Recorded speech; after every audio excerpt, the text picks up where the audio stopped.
مختار بن ابی عبید ثقفی۔ پچھلی ویڈیوز میں آپ نے اس کے بارے میں کافی کچھ دیکھا اور سنا۔ اگر آپ لوگوں نے ان ویڈیوز کو نہیں دیکھا تو آپ جا کر ان ویڈیوز کو دیکھ لیجئے، میرے چینل پر موجود ہیں۔ اس سے آپ کو مختار بن ابی عبید ثقفی کی شخصیت کے بارے میں معلوم ہو جائے گا۔ یہ انتہائی متنازع شخصیت ہے۔ شیعہ اسے اپنا ہیرو اور اہل سنت اسے ایک ولن کے طور پہ دیکھتے ہیں۔ بظاہر اس نے سیدنا حسین رضی اللہ تعالیٰ عنہ کے قاتلوں کو چن چن کر قتل کیا، لیکن اس کی خود کی بھی اس میں ایک منشا، ایک خواہش تھی، اور وہ خواہش یہ تھی کہ یہ کسی طرح ان لوگوں کو مار کے لوگوں کو اپنی طرف کر لے، اور اس کے بعد حکومت کی ہرس کے واسطے اس نے اپنے آپ کو ان چیزوں میں ڈالا، اور اسی واسطے سے اس نے خود کو ایک ہیرو کے طور پر ظاہر کیا۔ لیکن بعد میں اس کا جو اصل مقصد تھا وہ کیا تھا، ابھی اس ویڈیو میں آپ کو پتہ چلے گا۔ چینل پر 350 سبسکرائبر پورے کرنے کے لیے میرا ساتھ دیں۔ میرے چینل کو سبسکرائب نہیں کیا تو سبسکرائب کر لیجئے، اور اس ویڈیو کو آخر تک دیکھیے گا، کیونکہ شاید ہی یوٹیوب پر اتنی ڈیٹیلز ویڈیو مختار بن ابی عبید ثقفی کے حوالے سے کسی نے پوسٹ کی ہوں جتنی ڈیٹیل میں نے اپلوڈ کی ہیں۔ اب میں بڑھتا ہوں ویڈیو کی طرف۔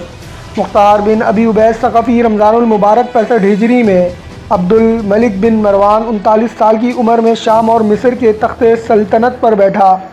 جب اس نے مسند اقتدار سنبھالا تو بنو امیہ کے زیر تسلط ملک کے تمام اہم حصوں میں انقلاب بپا تھا، اور بیک وقت مختلف طاقتیں عبداللہ بن زبیر رضی اللہ تعالیٰ عنہ اور وہ لوگ جو خود کو شیعان علی کہلواتے تھے، خوارج اور مختار ثقفی بنی امیہ کے خلاف ان سے برسرِ پیکار تھے۔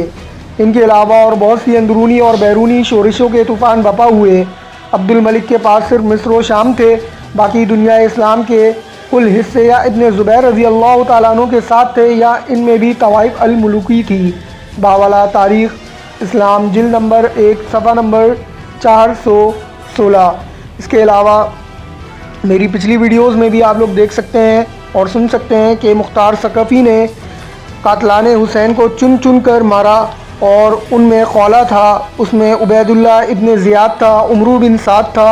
ان تمام لوگوں کو مختار ثقفی جو ہے قتل کرتا چلا گیا، اور اس نے کافی مہمات کی، اس کے خلاف بغاوت بھی ہوئی اور یہ قید بھی ہوا۔ اس نے شمر کو بھی قتل کیا، اور اس کے علاوہ جو ہے اس نے زید بن رقات کو بھی قتل کیا۔ اس جیسے بڑے بڑے یزیدی لشکر کے جو جنگجو تھے، اس نے ان کو چن چن کر قتل کیا، اور اسی طریقے سے اس نے کافی شورشیں کی، اور کس طریقے سے انہوں نے قتل کیا اور کیا کیا اس نے کیا وہ میری پچھلی ویڈیوز میں جو یوٹیوب پر موجود ہیں میرے چینل پہ آپ دیکھ سکتے ہیں۔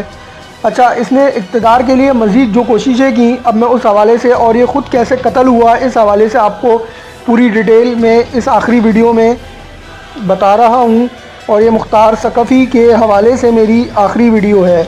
مختار ثقفی نے حضرت امام حسین رضی اللہ تعالیٰ عنہ کے قاتلوں کے ان کے عبرتناک انجام سے دوچار کرنے کے لیے جس تحریک کو شروع کیا تھا، اس تحریک نے اس کے اقتدار کو بھی عراق میں کافی حد تک مضبوط کیا تھا۔ اسی تحریک کی بدولت اسے جنگی مہمات میں کامیابی بھی ملتی تھی۔ مختار کی قوت بازو زیادہ تر اجمی لوگ تھے، اور انہی کے بلبوتے پر اس کی تحریک چل رہی تھی۔ عرب اس میں کم شریک تھے، اس لیے عصور اقتدار کے بعد اس نے اجمیوں کے مراتب بڑھائے، انہیں اکرام و انعام سے نوازا۔ ان کے مقابلے میں عربوں کے ساتھ اس کا سلوک نہایت حقارت آمیز تھا، اس لیے شراف عرب اس سے بگڑ گئے، اور انہوں نے کہا کہ ایک کذاب بنی ہاشم کی حمایت کے پردے میں دنیا طلبی کرتا ہے، اور سب اس کے مقابلے کے لیے متحد ہو گئے۔ مختار کو اس کا علم ہوا تو اس نے اجمیوں سے کہا کہ عرب صرف تمہاری وجہ سے میرے خلاف ہو گئے ہیں، اس لیے تم کو وفاداری کا ثبوت دینا چاہیے، اور انہیں لے کر عربوں کے مقابلے کے لیے نکلا، اور عین موقع پر اس نے بعض قبائل عرب کو ملا لیا، اس لیے عرب شکست کھا گئے، اور ان کی بڑی تعداد قتل و گرفتار ہوئی۔ مختار نے سب قیدیوں کے سر قلم کروا دیے۔ انہیں شکست دینے کے بعد کوفہ کے عرب عمائد شرفا کو چن چن کر قتل کروانا شروع کیا، اس لیے لوگ بھی بھاگ بھاگ کر بصرہ پہنچے، اور عبداللہ ابن زبیر رضی اللہ تعالیٰ عنہ کے بھائی مصعب رضی اللہ تعالیٰ عنہ سے، جو ان کی جانب سے بصرہ کے والی تھے، فریاد کی کہ اس کذاب نے ہمارے اچھے لوگوں کو قتل کیا، ہمارے گھروں کو ڈھا دیا، ہمارا شیرازہ درم برہم کیا، اجمیوں کو ہمارے سروں پر مسلط کیا، ہمارا مال ان میں لٹایا، آپ ان کے مقابلے کے لیے نکلیے، ہم سب آپ کے ساتھ ہیں۔ مختار حضرت مصعب رضی اللہ تعالیٰ عنہ کا حریف ہی تھا۔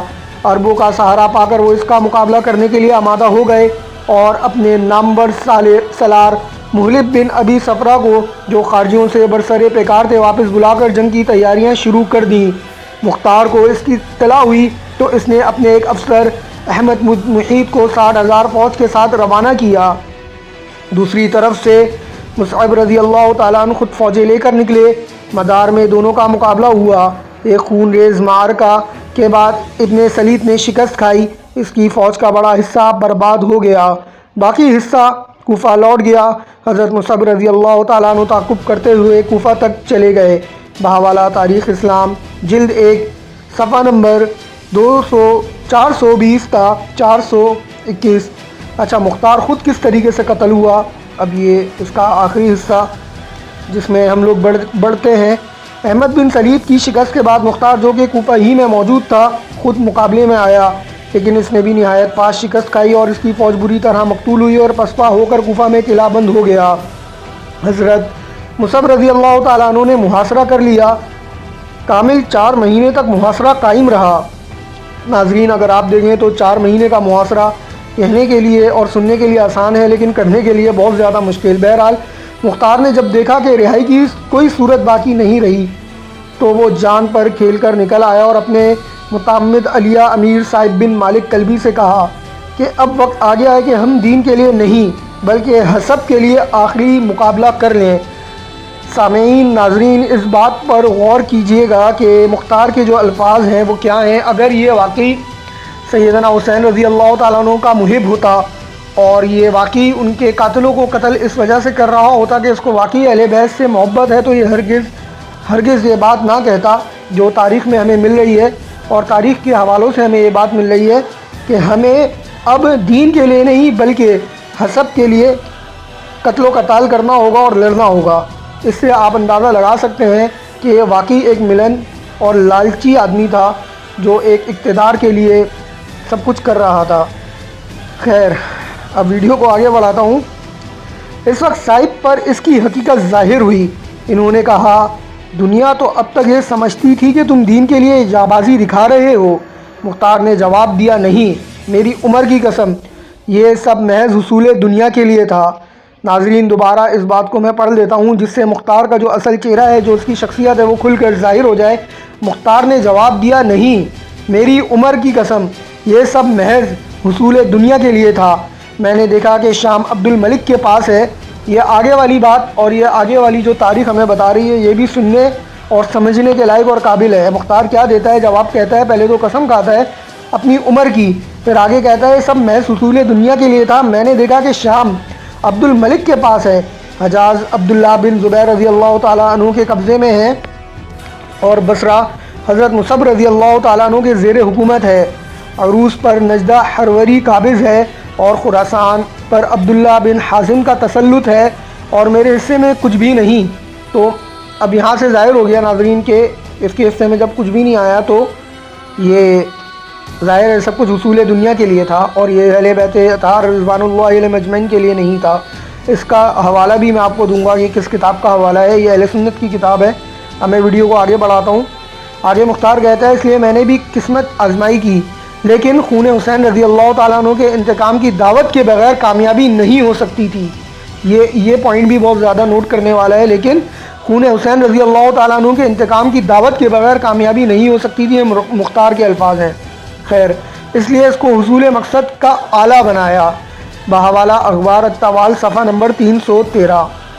اس کے بعد اپنے خاص دستے کو لے کر باہر نکلا اور بڑی شجاعت و پامردی کے ساتھ حضرت مصعب رضی اللہ تعالیٰ عنہ کا مقابلہ کیا، لیکن اب اس کی قوت ختم ہو چکی تھی، اس لیے اس کو شکست ہوئی اور اس کا حفاظتی دستہ پسپا ہو کر قصر امارت میں داخل ہو گیا۔ لیکن حضرت مصعب رضی اللہ تعالیٰ عنہ کے آدمیوں نے مختار کو داخل نہ ہونے دیا۔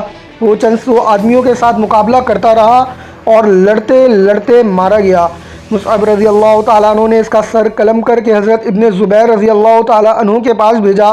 مختار کے بعد اس کے قوت بازو حضرت ابراہیم بن مالک حضرت زبیر رضی اللہ تعالیٰ عنہ کے ساتھ ہو گئے اور عراق پھر عبداللہ ابن زبیر رضی اللہ تعالیٰ عنہ کے قبضے میں آ گیا۔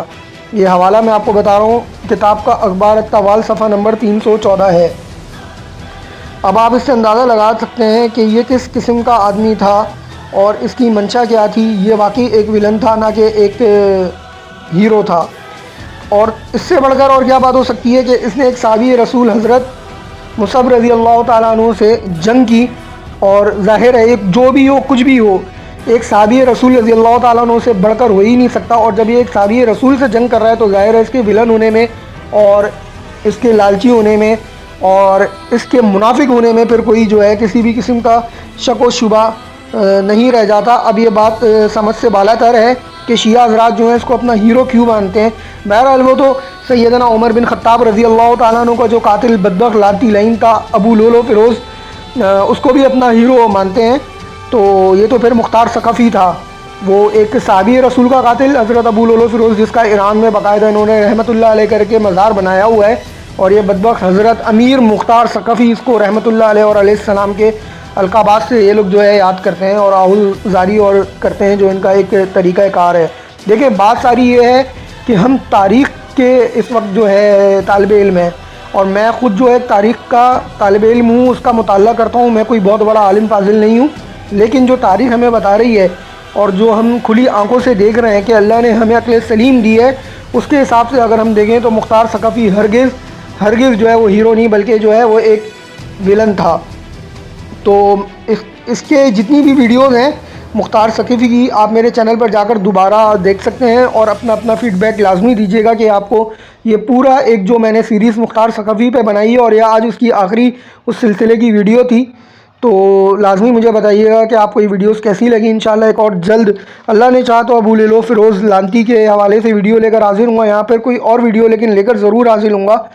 تب تک کے لیے اللہ حافظ۔